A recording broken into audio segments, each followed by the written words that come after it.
Rudy making a mess out of Donald Trump's always shifting story about his ties to Russia and his lies about how long Donald Trump engaged in negotiations over Trump Tower Moscow. While one can never be sure what Rudy is up to, he clearly established a brand new fact pattern as it pertains to the timeline of Donald Trump's discussions with his personal attorney, Michael Cohen, over that deal. Cohen had claimed in testimony to Congress that those discussions about Trump Tower Moscow ended in January of 2016. He later admitted that was a big fat lie in a guilty plea to Robert Mueller. Now Giuliani's offering up a new version of events.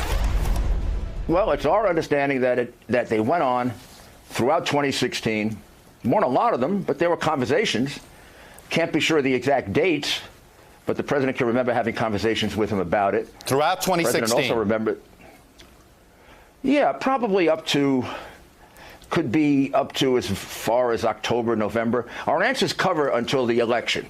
So anytime during that period, they could have talked about it.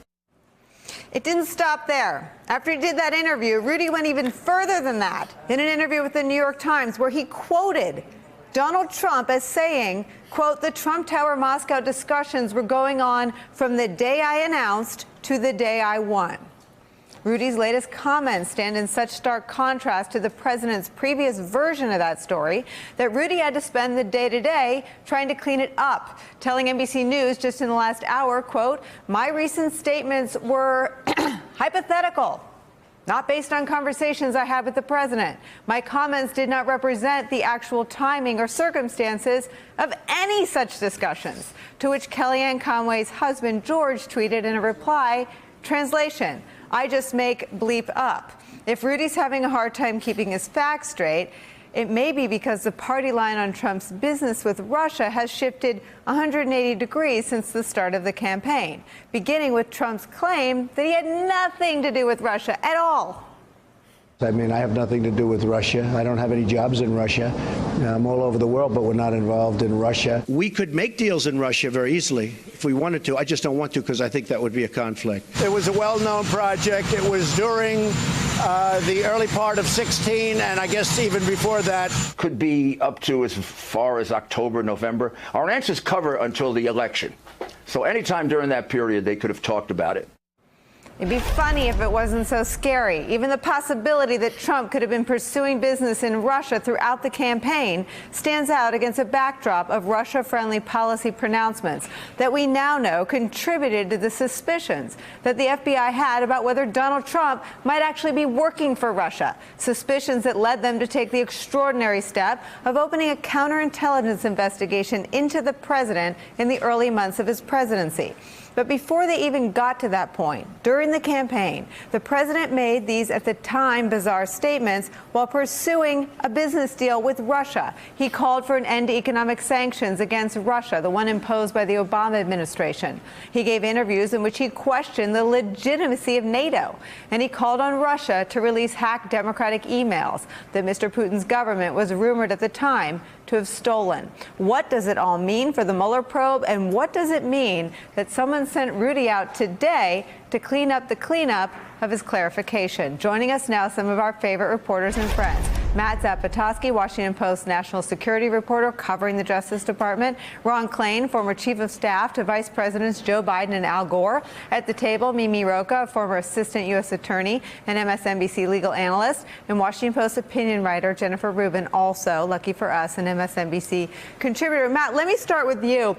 What seemed so dramatic yesterday was Rudy Giuliani more faithful to the written responses from Robert Mueller than it would even seem Donald Trump himself. His answers all seem to have a single goal: to be consistent with the responses that he clearly has knowledge of that went into Mueller. So what did we learn yesterday that Donald Trump has responded to Robert Mueller in terms of questions that Mueller must have had about how long discussions about Trump Tower Moscow went on?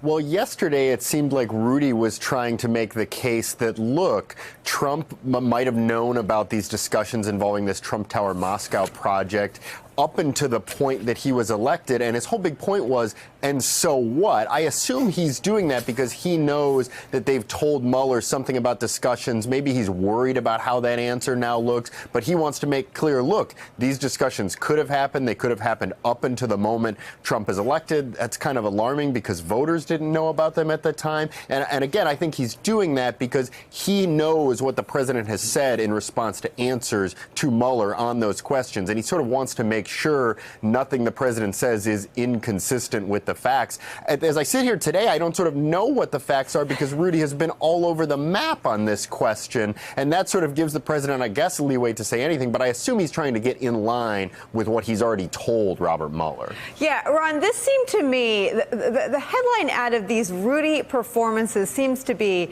we don't care about lying to our voters. We can shoot someone and they'll be there for us. We don't care about lying to the press. We'll just make it up every time we go. And Rudy, Rudy, don't care about people thinking I'm a fool, but we do care about not deviating from the answers to Mueller. So it seems like every time Rudy goes out, we inch a little bit closer to the one person they do fear, and that's Robert Mueller, and what's been described to me as stacks and stacks and stacks of transcribed responses to what are now probably dozens and dozens and dozens of interviews, and Donald Trump's terror that in those binders lies the truth about his conversations, his ties, and his dealings, and his interconnectedness with Vladimir Putin. I mean, no question, Nicole. I mean, look, I think no matter what Rudy says today, what clearly is implicit here, explicit yesterday at least, is that this negotiation over Trump Tower Moscow went on throughout the entire campaign at a time when Donald Trump repeatedly told the American people, told the voters that he had no dealings with Russia, he wasn't doing business in Russia, he had chosen not to do business in Russia. Those are just out and out lies. And look, one issue is, what does Robert Mueller have? It probably has proof of what Giuliani coughed out yesterday. And the other issue is what happened during the election. Past couple weeks, clips of Secretary Clinton calling Trump on the Russia connection during the debates have become viral again. They're coming out again. Let me tell you something. If anyone knew that Trump was negotiating to build a Trump Tower Russia in the middle of October, that would have been front and center in those debates. He lied to the American people, and now he's getting called on it by Robert Mueller. Getting called on it by Rudy Giuliani, too. Yeah, true. I mean, Rudy Giuliani is, if nothing else, confessional in these interviews. He knows what Donald Trump has written in those written responses. I want to ask you what the significance is, though. He seems to be taking these answers up to Election Day because they have a different rabbit up their sleeve afterward. It would seem that the Emmett Flood ideology or religion about sort of protecting everything that happened afterward is what they're counting on for everything after Election Day. Is that what you hear when you hear those answers? Yes, and I think that's a very flawed legal strategy if that is what it is, because two reasons. One, Giuliani seems to have this idea that collusion, as defined in the Mueller probe and what the heart of this investigation is only about what happened during the campaign and the election. And that if, as long as they didn't collude and make a specific agreement ahead of time that, Trump was going to get his Trump Tower and Putin was going to get relief from sanctions, as long as they didn't do that during the election, it's okay. And I don't think that's right at all. I think part of why they're worried about that is, the whole idea of bribery and the way the bribery statutes are written. It is much simpler to make a case like that once someone is an elected official. So once Trump is president, if he is actually making deals at that point, you're looking at a whole different ballgame. I think the whole thing is problematic for them, though. And maybe Giuliani doesn't understand this, that it's all one big conspiracy. If there was a quid pro quo, it doesn't matter really when the negotiations began or ended. What matters is, was there an intent to give something, namely relief from sanctions, in exchange for, I'm getting a Trump Tower at Moscow? And let me just press you, because we have the something. We have the something in the form of An American president simply has to take a different policy position for Russia to start considering its debts paid, and he did that. He made the commitment to NATO not being something he believed in, called it illegitimate. We now know from reporting in the New York Times and other places that he talked repeatedly about pulling out. Russia got their payout in the form of sanctions relief, and we know that they were trying to hide all their efforts to do that. Kushner tried to set up a back channel. Flynn discussed sanctions relief and then lied about it. We know he lied. He's about to be sentenced. We still don't know why. It's possible that's something that Mueller already knows. And the Russians and Ukrainians were all over the Republican convention and all over the inauguration. Right. So what sounds like you're laying out perfectly is that Russia has gotten its end of the deal. Like, that's done. Whether or not they've gotten everything and Trump has been able to fulfill it to their, wildest dreams, although, the sanctions lifting was pretty close on Deripaska. But so if Russia's gotten its end of the deal, why is that? Is that because Trump truly believes that this is, the best way to make foreign policy, that this isn't, or is it because he's been promised something? And if he's been even not explicitly promised, but if the motivation behind him making those decisions is because he's getting something personally out of it or already did in the form of election help, that's, in my mind, a crime and an impeachable offense. I don't buy that Rudy's lost all of his marbles. I think he has a few. And I think what happened after he gave that interview yesterday is somebody else on the legal team yanked the leash the way you yank a dog that's about to get smashed by a bus and said, go clean that up. I don't think they wanted it out there that Donald Trump wanted to have the latitude legally. I don't think they wanted it out there that he responded to Robert Mueller. Yeah, I might have been negotiating Trump Town Moscow all the way up to Election Day. I think that calls into question way too much conduct in light of what we now know to have been suspicions at the FBI grave enough for them to have opened a counterintelligence investigation into the president. I agree entirely. And to your point, conspiracy is a funny thing. All you have to do is make one affirmative act in further of the conspiracy, and you're guilty of all of it. Mm-hmm. So it doesn't stop. It goes forward. It goes backwards.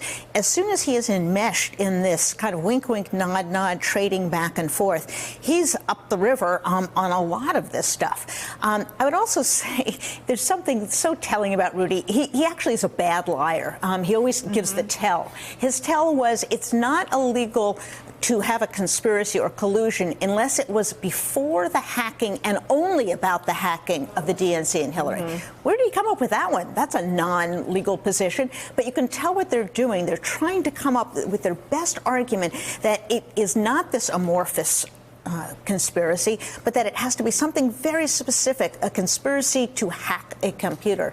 I don't know what legal books they're reading, but not the ones that I did. And that's completely wrong. But I think the other thing he said was so important, which is they're trying to get by on this so what kind of attitude. So what if Michael Cohen and Donald Trump talked about his testimony? So what if he dealt with the Russians? It's almost sort of daring the American people to say, wait a second, it's not all right. It's never okay for the president of the United States to be involved with a hostile foreign power at the time he is running for president and setting forth his policies. It's never okay to talk to a potentially dangerous witness about his testimony if you want the subject of the investigation. Right. So this sort of no holds barred, complete sort of arrogance that they will simply say it and it will be so. It doesn't work in a court of law, and it's not going to work with Mueller, who, as we've seen with these other defendants and these other witnesses, has quite a broad, I think appropriately broad, view of conspiracy and fraud, which is part and parcel of this entire scheme. And as Mimi said, possibly bribery. Matt, I feel like we go at what Mueller knows the wrong way. We go from the bottom up. We know he charged the 13 Russians with the conspiracy that I think Jennifer's talking about. We know he's trying to connect a dot to see if there was a dot, if that conspiracy included the campaign. Let's go the other way today. We know that Donald Trump has been puppeting not just Soviet talking points, not just Russian talking, Putin's talking points on the invasion in Afghanistan. We know that Donald Trump had the desire and spoke of his desire to destroy and withdraw from NATO. We know that Donald Trump disparaged and disagreed with and disbelieved his own intelligence community when it came to the Russian meddling in the 2016 election. We know that Donald Trump, from your colleague Greg Miller's reporting, destroyed all the evidence, all the notes of his 5 meetings with Vladimir Putin. And we know that Donald Trump was more comfortable talking to Vladimir Putin with the Russian translator present, not the American translator. All unprecedented. What do we not know? What's the remaining mystery? Well, look, I think the hacking still is really important. I've covered quid pro quo cases, conspiracy cases before. These are hard legally to make. I mean, proving an explicit bargain between people is very hard to do. Even when it seems like two people are doing things that benefit the other, proving an explicit bargain is very hard to do. And I would say, like, in some ways, it's advantageous to Trump and his people that this has sort of become a legal question. Will Mueller prove this in court? That is very hard to do. It is very hard to charge people with these crimes. It's very hard to convict people of these crimes. And then the public is left thinking, what's next? Is somebody going to be charged? And not sort of taking just at face what happened. I mean, even look at what happened here. Rudy Giuliani is saying, even while Trump was telling the voters, I've got nothing to do with Russia, he is having surreptitious interactions about a possible business project in Moscow. The voters didn't know that. In and of itself, that is bad. That is politically damaging, but we're so focused on, will Mueller use this to prove some sort of broad legal conspiracy, some sort of illegal quid pro quo? And I think that might be the strategy here. I mean, Rudy is sort of isolating you on legal questions, trying to use legalese as best he can, and we sort of don't just sort of take things in the moment and say, wow, what Rudy said was so amazing. Voters didn't know that the President of the United States, the now President of the United States, while he was campaigning, was having these discussions about a possible business project in Moscow. In and of itself, to me, that's extraordinary. Matt makes the perfect point, and I'm sure Ron feels this way. As former campaign operatives, these revelations in the middle of a campaign, I won't say would have been, because we were so wrong about so much in 2016, but should have been lights out, should have been politically devastating. And I don't think we don't revel in the extraordinary nature of what Rudy does often enough. And I don't think there's anything inane about what he does on television. I think he socialized us to the idea that Cohen was running a hush money operation at the president's direction. He socialized that on purpose with Sean Hannity. Yeah. He is now socializing us to something else. What do you think it is? Absolutely. I think he puts out there the facts that he knows are eventually going to come out. We all talk about them, sort of have, outrage about, or shock, sort of surprise about, oh, Giuliani said this, I can't believe he admitted it. And it almost falls more, our surprise and shock falls more about Giuliani admitting it than the underlying act itself. At the end of the day, I think Giuliani probably should be disbarred, frankly, for the amount of lies he's telling on television. He should get kicked out of the PR Hall of Fame, too, but that's besides the point. Right. What really matters is what Trump did and is doing and has been doing in the name of the presidency. And I totally agree with Matt. I almost feel like Mueller, in whom I obviously and many have great faith, but the fact of the investigation has almost insulated Trump, because we're all waiting for that final report, the package that's going to tie all these dots together, as opposed to, as you say, reacting to stunning revelations one by one that should be president ending, term ending. They should be really something that we all step back and take a deep breath about, and we don't in some ways because we're waiting for that final report. I think both things are important. One is a legal question. What will Mueller find? I think that there is, and it just increases every day, so many signs, circumstantial and otherwise, pointing to some kind of criminal conspiracy here. What it will be and whether Mueller will feel he has the evidence to say, I can prove this in court, which I think will be his standard, whether or not Trump gets charged. I don't know. But I think that, you know, from a former prosecutor's point of view, and I'm not alone in this, I see criminal conspiracy. I think the separate and equally, if not more important question, though, is what is this president doing and has done, you know, in a moral way? Hey there, I'm Chris Hayes from MSNBC. Thanks for watching MSNBC on YouTube. If you want to keep up to date with the videos we're putting out, you can click subscribe just below me or click over on this list to see lots of other great videos.